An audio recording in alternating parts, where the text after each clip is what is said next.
मित्रों, जिंदगी हौले हौले में एक बार फिर आप सभी लोगों का हार्दिक स्वागत है।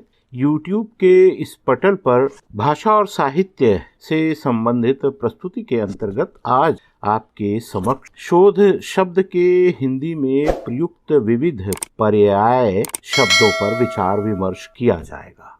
तो मुख्य विषय पर आने से पहले मेरा निवेदन है कि आप लोग इस पटल को सब्सक्राइब कर लीजिए अगर अभी तक आप लोगों ने ना किया हो। इसके साथ साथ इसे लाइक भी दीजिए, शेयर भी कीजिए और ये भी निवेदन है कि इसी पटल के जो कमेंट बॉक्स में आप लोग अपने कमेंट यानी प्रतिक्रिया भी दीजिए। अंग्रेजी भाषा का रिसर्च शब्द वस्तुतः हिंदी के शोध के लिए प्रयुक्त किया जाता है, या इसे इस प्रकार आप कह सकते हैं कि रिसर्च शब्द का पर्याय हिंदी का शोध शब्द है।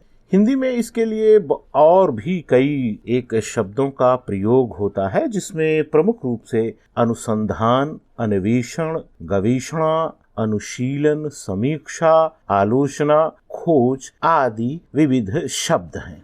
यहाँ स्थलता ये सभी शब्द प्रायः पदार्थी माने जाते हैं, परंतु संस्कृत में इनके अर्थों में सूक्ष्म अंतर है और इस अंतर को समझने के लिए संक्षेप में इस पर विचार विमर्श करने की आवश्यकता होती है। तो सबसे पहले हम लोग अनुसंधान शब्द पर विचार करते हैं। अनुसंधान शब्द की व्युत्पत्ति ध धातु के साथ अनु तथा सम उपसर्ग पूर्वक लिट अन प्रत्यय से हुई है। धा का अर्थ है रखना, स्थिर करना।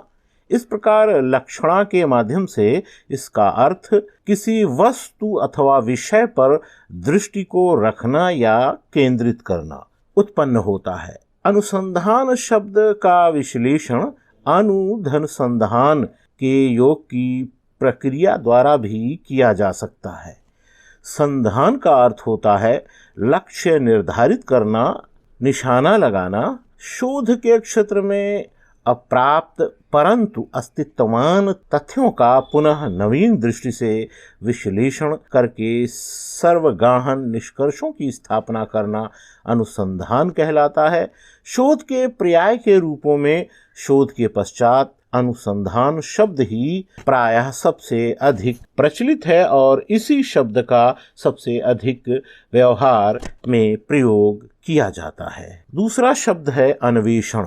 अन्वेषण शब्द अनुधन ईषण के संयोग से बना है।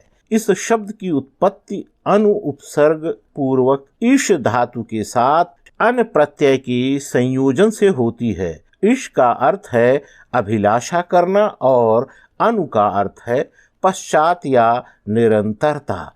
इस प्रकार अन्वेषण का अर्थ हुआ अभिलाषित वस्तु का अनुगमन करना अथवा अच्छी शोभित वस्तु की प्राप्ति के लिए प्रयत्न करना। अगला शब्द है जिस पर हम लोग विचार विमर्श करेंगे वो है गवेषणा। व्युत्पत्ति की दृष्टि से गवेषणा शब्द गौ शब्द के साथ इश अर्थात अभिलाषा करना धातु से अन प्रत्यय के द्वारा निष्पन्न होता है। इस प्रकार गवेषणा शब्द का अर्थ हुआ गौ की खोज करना अर्थात प्रत्येक वस्तु का खोजा जाना। शोध के क्षेत्र में इसका अर्थ हुआ ज्ञात तथा अज्ञात वस्तुओं की खोज। इसी क्रम में हम लोग चर्चा करेंगे अनुशीलन शब्द की।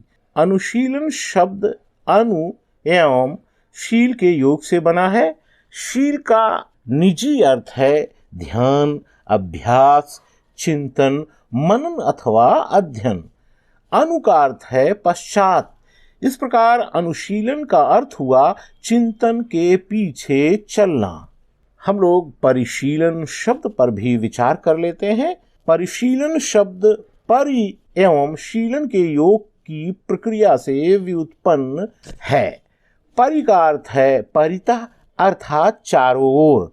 शीलन का अर्थ है अनवरत चिंतन। इस प्रकार परिशीलन शब्द का अर्थ हुआ किसी वस्तु का सर्वांग चिंतन। अन्वीक्षण शब्द पर विचार करते हुए दृष्टिगत ये होता है कि अन्वीक्षण शब्द अनु एवं इक्ष के योग की प्रक्रिया से व्युत्पन्न हुआ है। क्षण का अर्थ है दृष्टि तथा अनु का अर्थ है पश्चात या पीछे। इस प्रकार अन्वीक्षण शब्द का अर्थ दृष्टि के पीछे हुआ, अर्थात दृश्य वस्तु का पीछा करना। शोध के क्षेत्र में इसका अर्थ ज्ञात वस्तु का नई दृष्टि से विश्लेषण और नवीन तथ्यों की स्थापना करना होता है।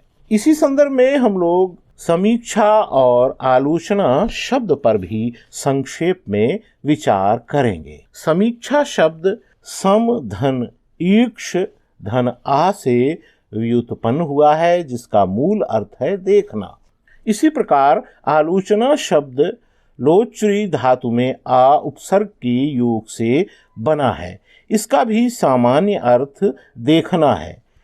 शोध के क्षेत्र में इन शब्दों का अर्थ आंखों से देखना नहीं, अपितु बुद्धि की आंखों से देखना होता है, अर्थात निष्पक्ष रूप से किसी वस्तु अथवा विषय का परीक्षण करना इसके अंतर्गत आता है। प्रचलित शब्द खोज शब्द का सामान्य अर्थ किसी खोई हुई वस्तु का पता लगाना माना जाता है।